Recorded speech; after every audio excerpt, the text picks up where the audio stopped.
Hello, everybody, and welcome back to The Advisor with Stacey Chillemi. And today I'm so excited because we have our very special guest today.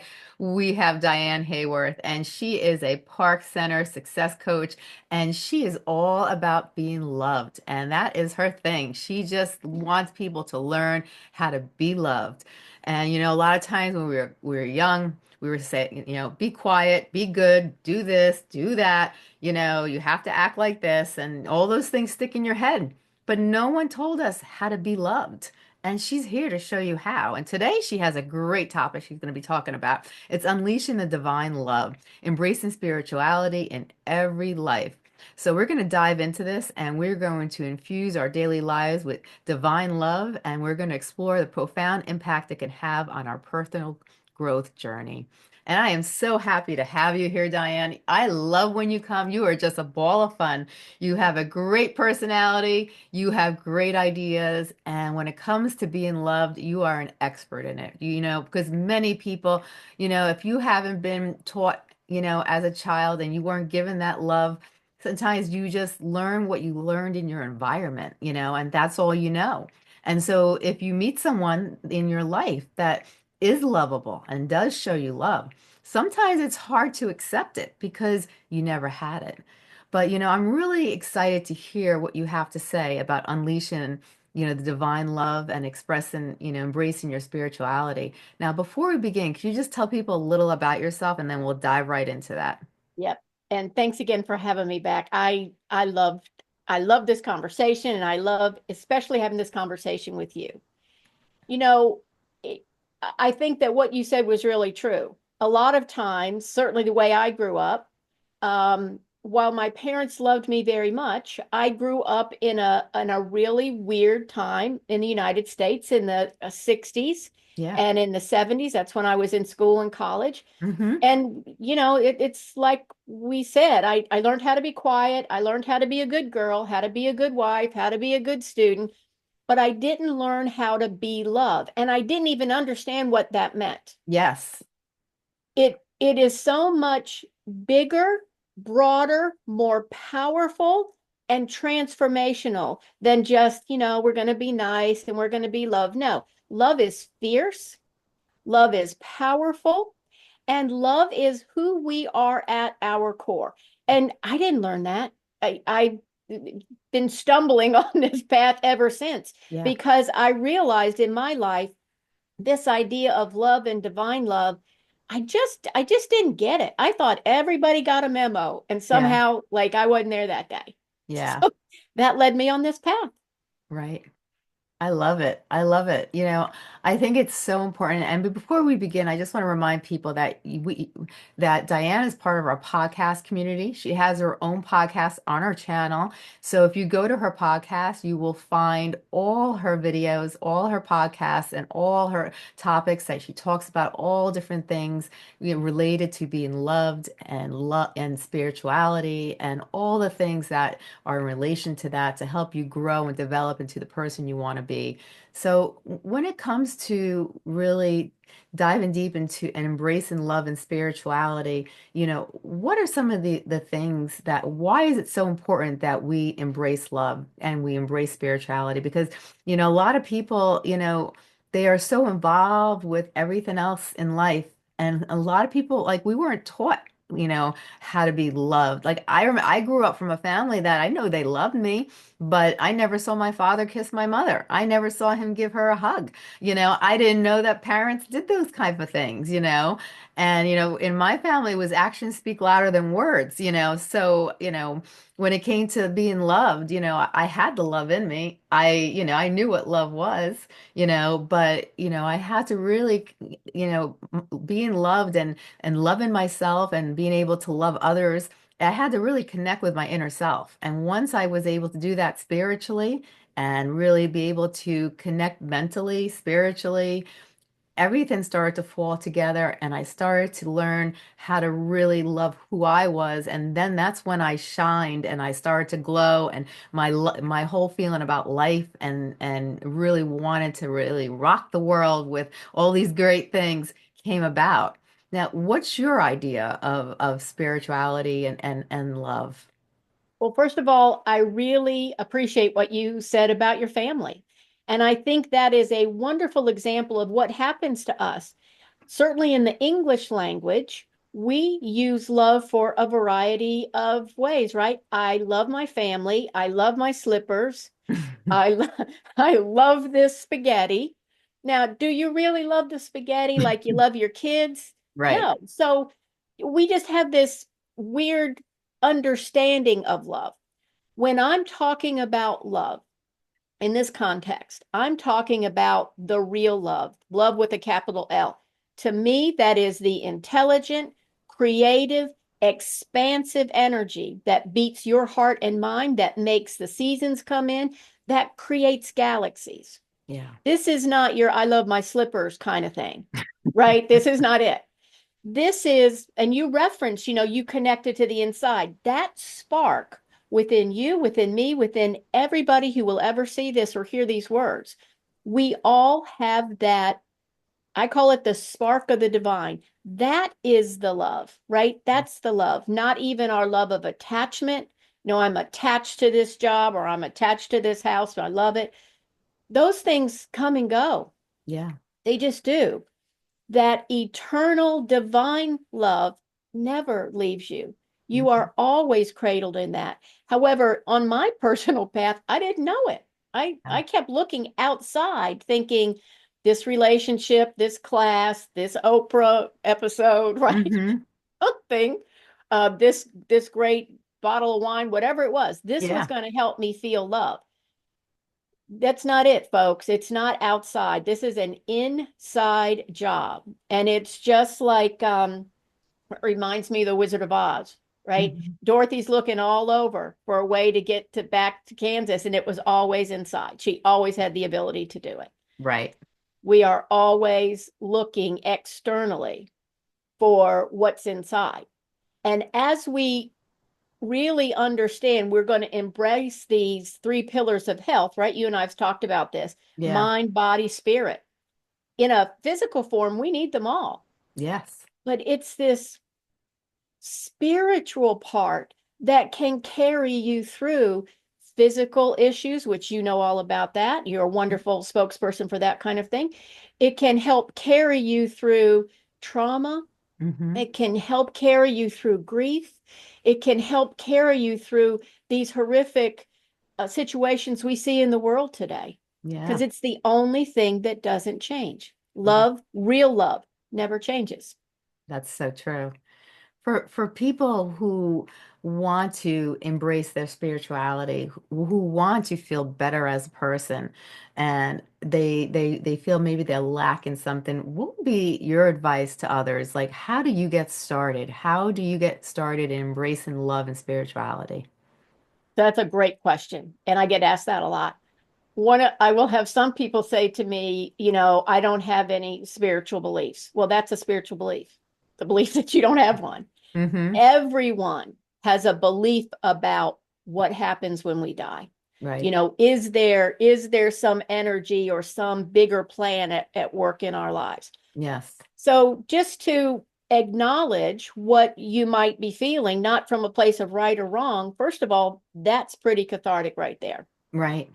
If someone really wants and they feel called to go deeper onto that spiritual path, one of the very first things I do is recommend that they create a morning ritual. Right. Now, I live outside of Washington, D.C., about 50 miles, and lots of the folks that I work with, lots of the people that I coach commute. Hmm. So, suggesting to them that you take 30 extra seconds in the morning is like, no, no, no, no, I can't do that. Yeah, you can. Yeah, Yeah. you can. So there's a few things that I recommend that I'd love to share. But first, I wanted to mention this. When you do anything, whether it's change your diet, it's when you decide to take up gardening, you're going to do a new hobby, it takes discipline and Yeah. consistency. Hmm.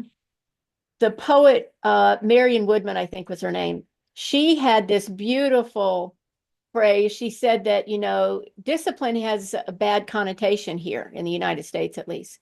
But the root of that is disciple. Hmm.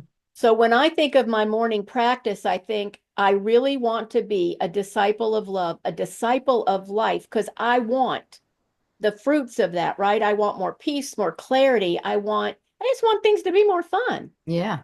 So when I think of discipline like that, first of all, that softens it. Yeah. So I think that's a really good example of, how are you languaging this whole thing in your head? Right. Who cares what you're saying to each other? What is that voice in your head saying? Right. So if you are really serious about creating this morning practice, first of all, it can start off small and expand. But I always tell my clients about what I call the three M's: Mm-hmm. meditate, motivate, and move, Yes. right? And I do have a little extra one I'll get to, but let's stick to the three M's for right now. Mm-hmm. So meditation, people will get all up over this, right? They will just think, I don't have time to climb up on a mountain and sit cross-legged, and go home for 6 hours, so it's not going to work for me. Yeah. Well, first of all, most of us don't do that. Yeah. And if you've never meditated before, ever, simply shutting your eyes, putting your hand on your heart, taking a few breaths. I tell my clients to breathe in through the back and out through the front. Mm-hmm. Just being present is a type of meditation. Yes. Start with 2 or 3 minutes. Now, I know you got 2 or 3 minutes. Right. Everybody does. You got 2 or 3 minutes. And what I always help my clients do is create the practice and then we expand it, right? Mm-hmm. So, meditation, number one. There are loads of free examples on YouTube, on social media, on apps. I know I've got lots of free meditations on YouTube. So you can have a guided meditation. You can just simply sit and breathe.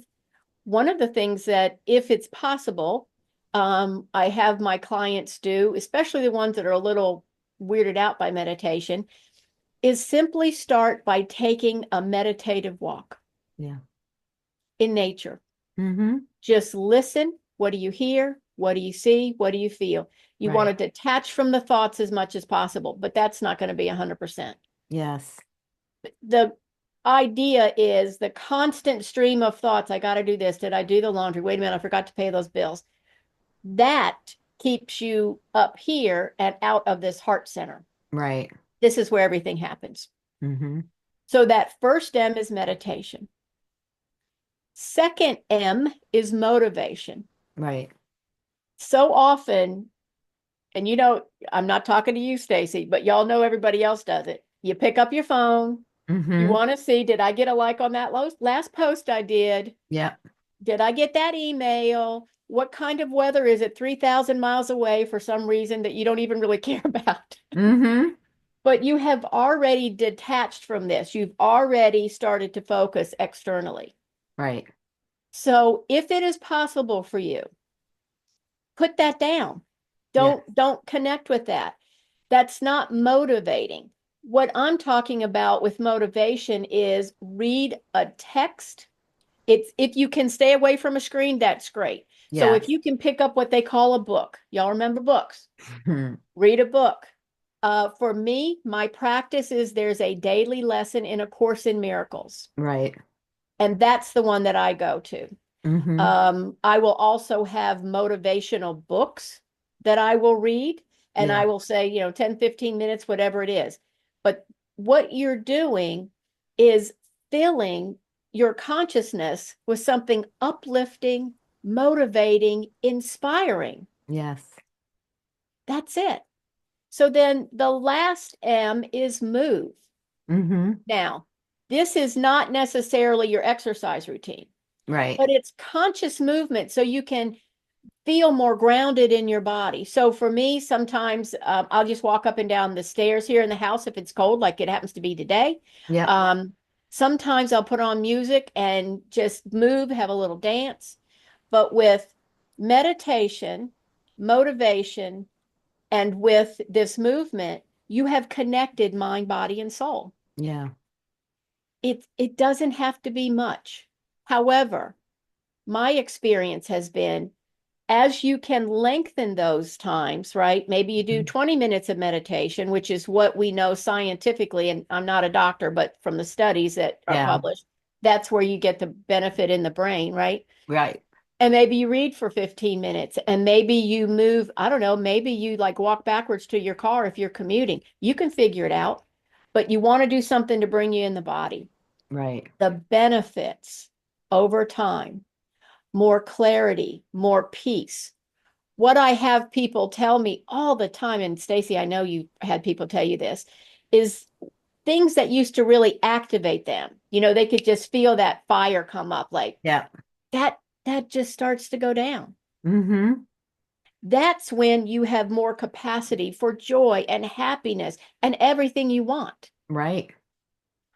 So that first thing I would recommend is working on what I call those three M's: meditate, motivate, and move. I love it. I think it's so beneficial because when it comes to meditate, motivate, and move, those things I apply to my own life, and I did notice a difference. I did feel more at peace with myself. I was able to walk away silently from situations instead of someone, saying something that was hurtful and me reacting. I just took a deep breath and just let it go. And I was able to just walk away silently and then I'm not saying that I wasn't hurt or it didn't bother me, but I was able at that moment not to lose it.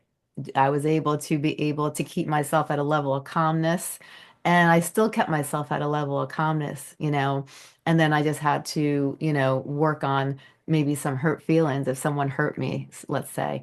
Or, or if you're at work and someone does something and it's really irritating, take a deep breath and just let it go. And and I remember I did a speaking event, and it was a hospital, and it was a bunch of nurses and doctors, and they were taught their biggest stress was when they worked with patients and the patients weren't that cooperative, and it was very stressful for them.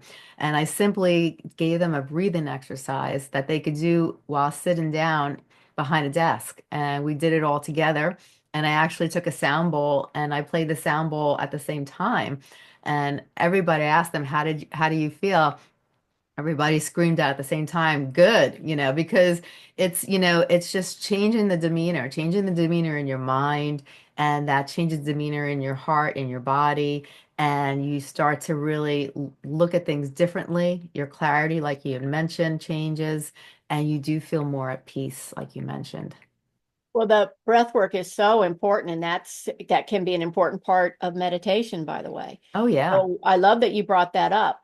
The other thing is it's thought that the breath is a very quick way to connect you to spirit. Hmm. And in that scenario that you shared with us, that, this happened and I was able to walk away, one of the big benefits for me is I recognized when I take the time to consciously connect to the love inside me, to be love as best I can, moment by moment, day by day, I'm not reacting from my triggered personality. Right.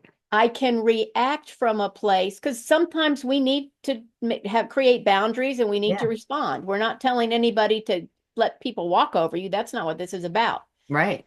But your life will flow differently Hmm. if you are able to connect to an inner wisdom inside, Yes. and you can then respond in a loving way, which Hmm. does not mean you get walked on. It just Right. means it is really yeah, it is just so powerful. And I'm really so glad that you've had that experience and we can share that with everybody here.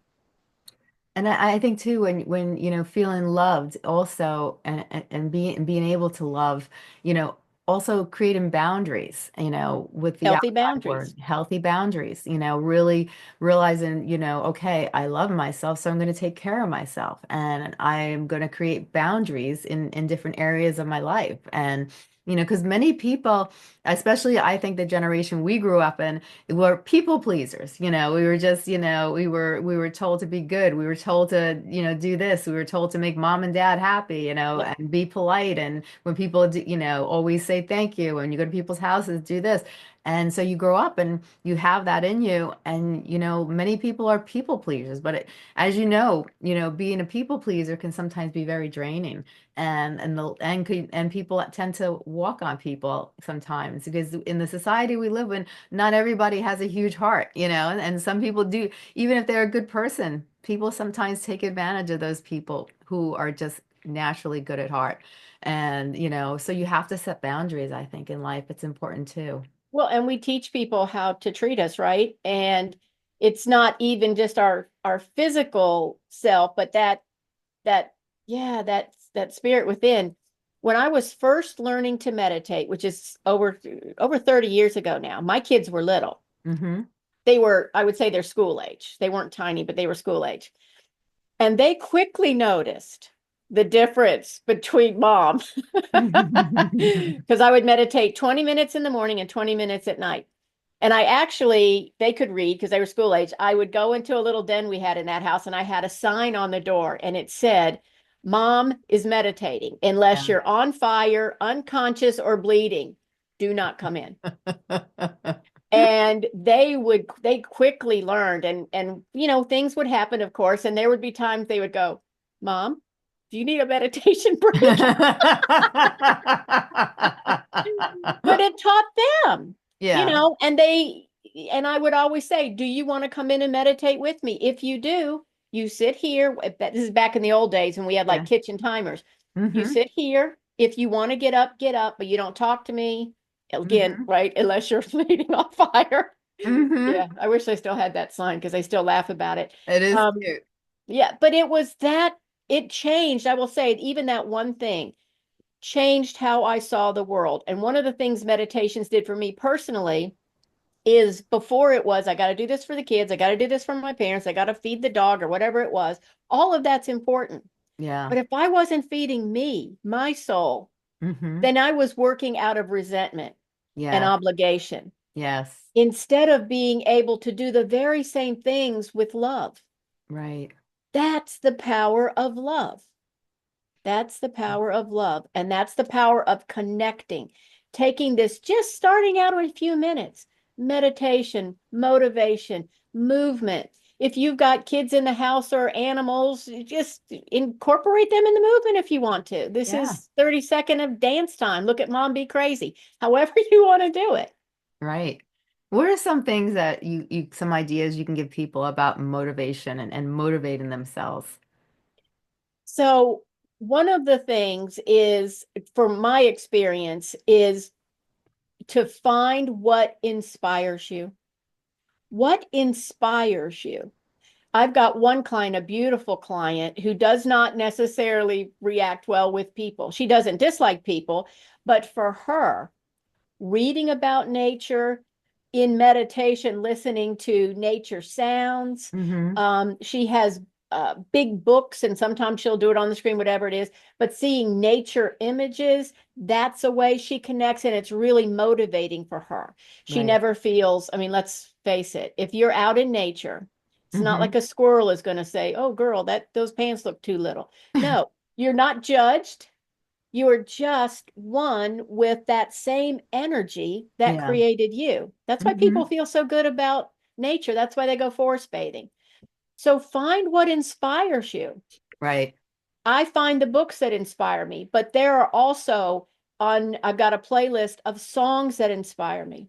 Hmm. I've got a playlist of speeches, Yes. because there are some people that just in their voice, there is just such hope. Yeah. I'd love to listen to and their old CDs, well, they're not even CDs online now, of Wayne Dyer, somebody I was privileged to see in person before he passed. And I could just listen to him speak for hours, and audiobooks that speak to you. But Yeah. look for inspiration. Hmm. Inspiration will always help motivate you Yes. because it helps you see what's possible. Right. When we're True. stuck in our perspective, we need help understanding and seeing what's possible and inspiring books, songs, speeches, videos, whatever it is. Yeah. To me, that's a wonderful way. Oh, definitely, definitely. And I love the idea of movement, just getting out and just being able, whether if it's too cold, because we were just talking before the show Yeah. how cold it is where we Yeah. are, if it's too cold to go outside and take that nature's walk, then dance around the room, just like he said, or do something fun or, something that you enjoy, take some time out. And, it's sometimes we all, you can't give the excuse, I don't have the time, because that's just an excuse. We all have the time. When we want to do something, we make the time to do it. So, when we say I don't have the time, it's an excuse, and we have to come to terms with that. That is a great point, and I think it's what we've heard it for years, so that's what we think is true. Yes. However, I did a lot of study around high performance, Mm-hmm.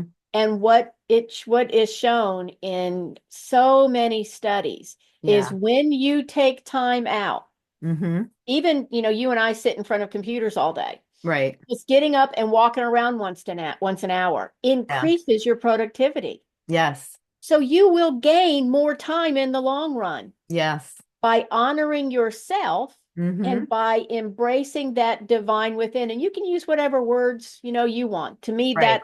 that's the wisdom that I love to tap into. Yes, definitely. 100%. I love it. Now tell everybody about all the different services that you provide.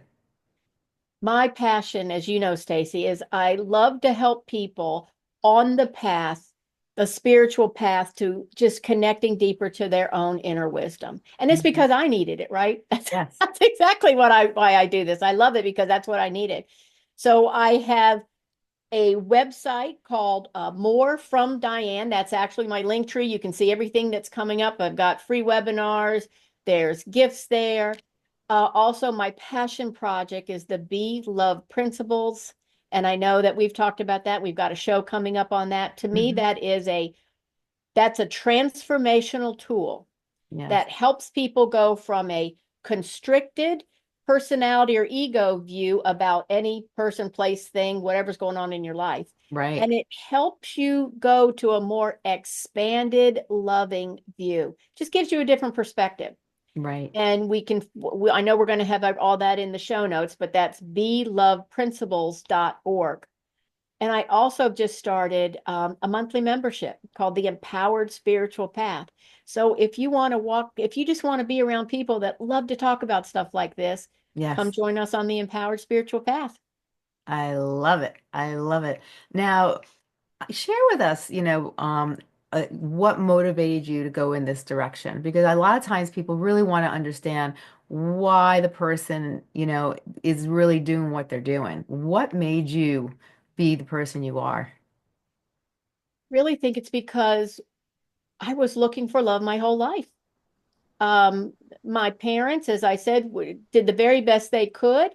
And they both were dealing with tremendous trauma in their own lives, which you didn't do anything about in the late 50s and 60s. You just No, didn't talk about it. There was no there were no, I don't even think there was a therapist in our little town. no. You just dealt with it. Mm-hmm. There weren't books, they just didn't have that.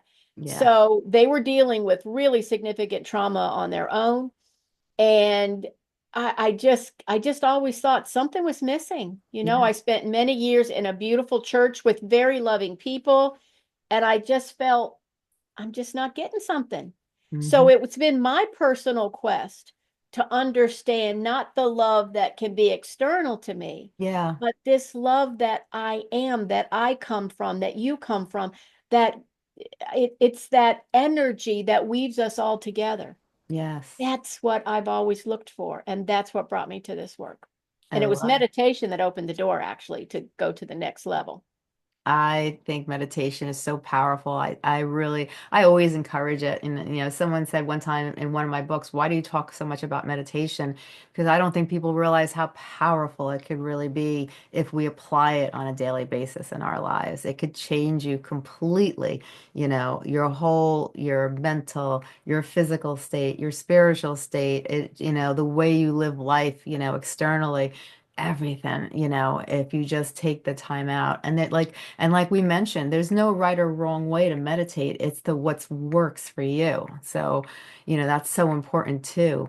Now, from everything we discussed, is there anything that we left out that you'd like to add to this conversation?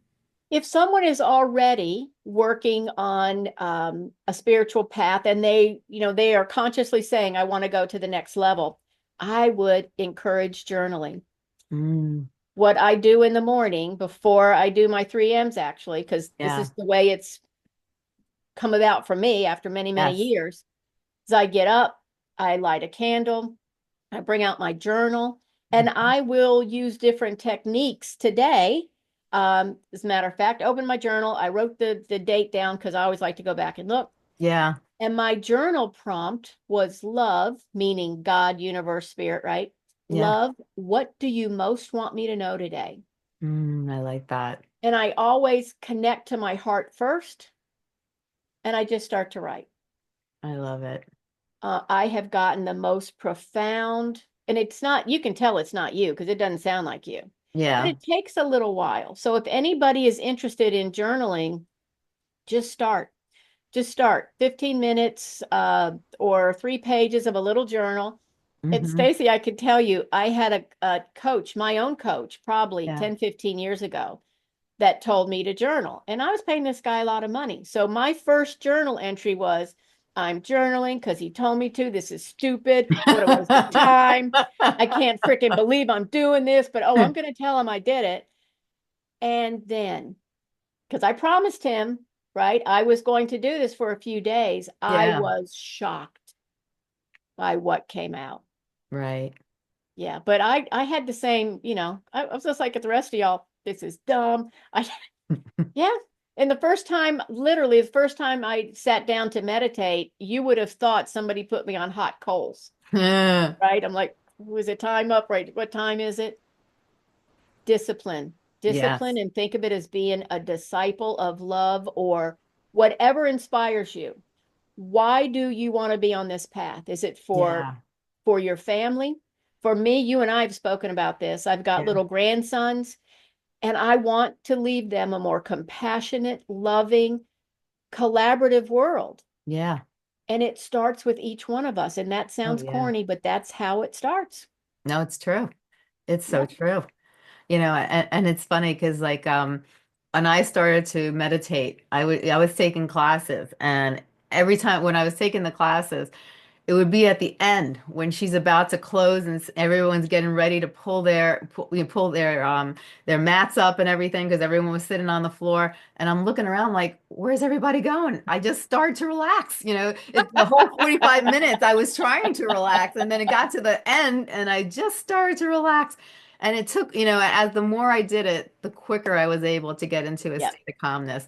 But in the beginning, it would be like to the end of the classes when I started to actually feel a tiny bit relaxed, and I'm like, everyone's leaving. And then when That, mm, when it came to journaling, I found journaling so therapeutic. I even created a journal. I was like the positivity and gratitude journal because when I started, I just started with a little notebook and I would rip out the pages after once I got through one portion of that area of my life and yep. I overcame whatever I was writing about. I would rip those pages up and I would burn them or I'd throw them out and I would say goodbye. And then I would start and continue in a new section of the journal because it was therapeutic for me trying to get over certain things in my life. And once I felt like I got it all out of me, I was able to just release it and just I would imagine a white dove and I would imagine the white dove taking that part that I just ripped out and flying away with it. And mentally that helped me. Powerful, powerful practice. And that is a wonderful way to connect. And even the act, we're so used to being on the computer. The Yeah. physical act of taking pen to paper actually works a different part of your brain. Yeah. And, quite frankly, none of us know how to write longhand anymore because we're not doing it. But it's really good for you. And you It reminded is. me of another thing that I have my clients do. And I would encourage anybody to look at this and, pick what you want to start with. Yeah. but I have people work on what I call the 100 gratitudes list. Mm-hmm. You don't do it at once. Right. You don't do it at once. And what I encourage people to do is to do maybe 5 or 10 at a time by time period. So when Yeah. I first did this, I thought, okay, what is the circumstances around my birth? Mm-hmm. Right. So I was really grateful that I was born a woman, for example. So I wrote that down. And then Yeah. from, 1 to 5, what are you grateful for? Right. And you go on, and most people go way over 100, by the way. Yeah. But it brought back so many memories of family trips and recipes with my grandmother and things that I had forgotten for decades. Yeah. When Decades. I went to Red House Wellness Retreat in Utah, and they taught us, and I never did this before. They gave us just a plain little jar. They made us decorate it with stickers, and every day they made us take 5 pieces of paper, just regular little pieces of paper you cut out into little squares, and write something had gratitude for. And it really makes you realize how much we really do have, because a society, like, we're so lucky in America. We have so many things, and we lose gratitude, and the littlest things in life actually have the most value. And people don't realize that until it's taken away. But the littlest things in life, have the most value, I think. And gratitude, there's so much value to gratitude. Can I tell you that one year for Thanksgiving, we went out in the yard and just got a stick, like with branches on it. And Yeah. I put it on put it in a little jar. And then I had little tags like you would get at a garage sale. Yeah, And yeah. as people came in, they wrote what their gratitudes were. And we created this beautiful tree. I had different colored pins. Yeah, And yeah. that was our centerpiece for Thanksgiving. I love that. I How love fun that. was that? And it Yeah. made people think about it. Another time I had tiny little jars with slips of paper, and it was a small group, family group. And if here was the jar for Stacy, then everybody else would write what they were grateful for about Stacy. And then as a Yeah. take home, you got your own jar to take home. I love that. I love that. Yeah. That is amazing. Gratitude's a wonderful way to start a really empowered spiritual practice. Oh, 100%. Now, if you had to take today's conversation and you really wanted to emphasize on some important factors, what are some of the things you'd like to emphasize on? Everybody can start from where they are. I don't care if you're 5, 50, or 105. You haven't lost anything. You are love, whether you've ever connected to it or not. And we have given you a lot of ways today Yeah, that you can start to connect to that. You can start a morning practice, is what I would really recommend, of some sort. Could be a gratitude practice like we just talked about. yeah. It could be that 3 M's: meditate, motivate, move, Mm-hmm. right? Could be journaling. The important thing is to remember that not only my goal is to be loved, but you are loved. Yes, You are loved and loving. Everybody wants the same thing. They want to feel loved and they want to give love into the world. yes, And what we've talked about today are a few ways that you can really bring that into your life in a tangible way. yes. 100%. 100%. Now, where can everybody contact you? They can probably find all of my various events and websites on More From Diane, DIANE.com, morefromdiane.com. I love it. I love it. This has been amazing. I love this conversation. I just felt like it was so powerful, and I really connected with what you had to say. It was beautiful, and the advice you gave was outstanding.